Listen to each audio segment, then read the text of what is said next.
What's happening, my friends? I know it's a little strange hearing and seeing this on YouTube as opposed to Instagram. It will take a second for us to get used to it, but we'll get there in the end.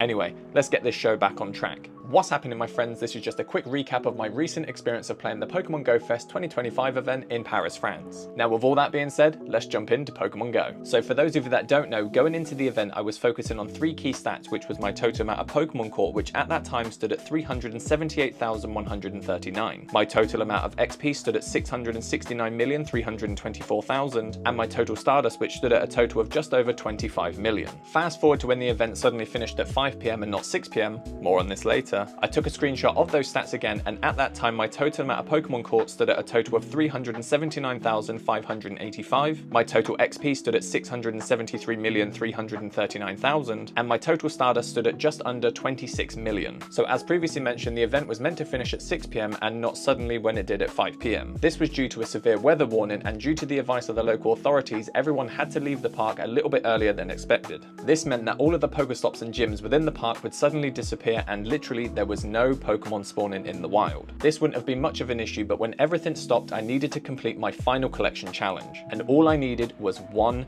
Skorupi. And believe me when I say this, I was sweating more trying to find this Skorupi than I was facing the heat the entire day. But thankfully, due to the use of an active incense, by walking around the park at around 10 to 6, I was able to encounter my final Skorupi and complete the collection challenge. And breathe.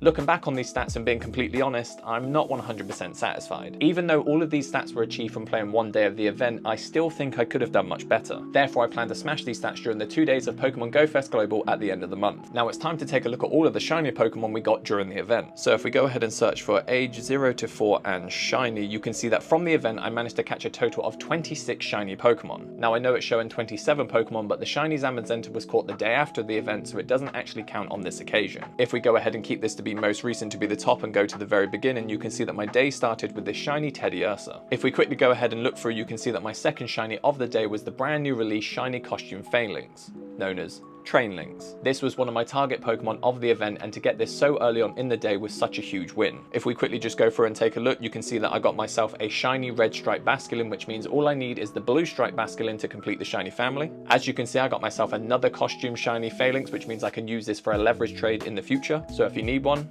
let me know. Another huge win for me was to get myself the shiny question mark unknown, because I now have the exclamation mark, so I have the pair which I can now go and throw into gyms. I got myself a shiny Zacian without the background, and the IVs are not the best, but again, leverage trade. And if you've been following me for a while, you know I always go after the shiny costume Pikachus, and I'm absolutely pumped that I got the yellow striped top hat Pikachu wearing the monocule in the collection.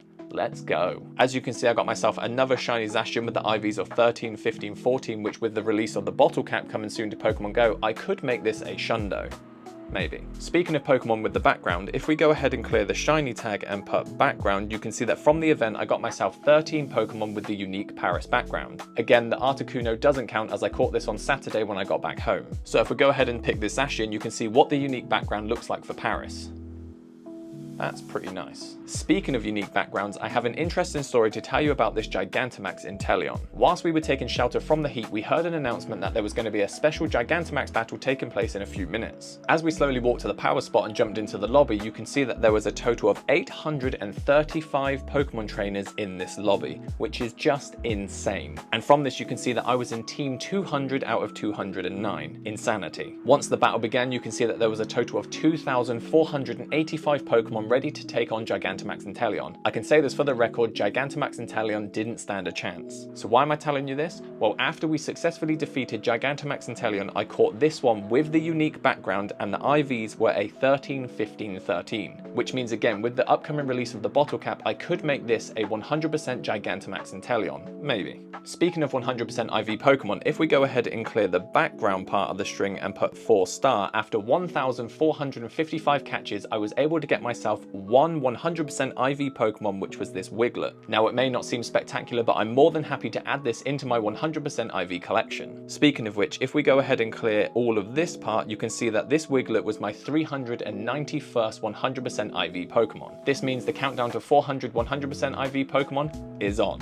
thinking about it, we can technically say that I did get a 27th shiny Pokemon during the event. Within 10 minutes of being in the park, I was spotted in the wild by an awesome Pokemon Go trainer known as Briggsy. Briggsy was not only kind enough to trade me a Pokédex entry Mudbray, he had to go one step further and trade me a shiny Pokédex entry Mudbray. Briggsy, my friend, you were awesome and I owe you one. And I just want to say a massive thank you to everyone else that spotted me throughout the event. It was truly a unique experience to finally put trainer names to faces, and all of you made my Go Fest experience a truly one-of-a-kind experience. So I just want to say from the bottom of my heart, thank you so much. And that right there, my friends, sums up my experience of going to Paris to play the Pokemon Go Fest 2025 event. If you played on any of those days, be sure to let me know your wins in the comments below, but also do let me know how I did for my first YouTube video. Please be gentle. I'm also planning other ways to best utilize my YouTube channel going forward, as I want to create a more unique experience for us all to enjoy rather than just me vlogging my experiences in the game. Now, I'm not ruling this out for future ideas, but as I said, I do have some other cool ideas, but if you have any, be sure to let me know as well. And on that final note, stay awesome, my friends, and I'll see you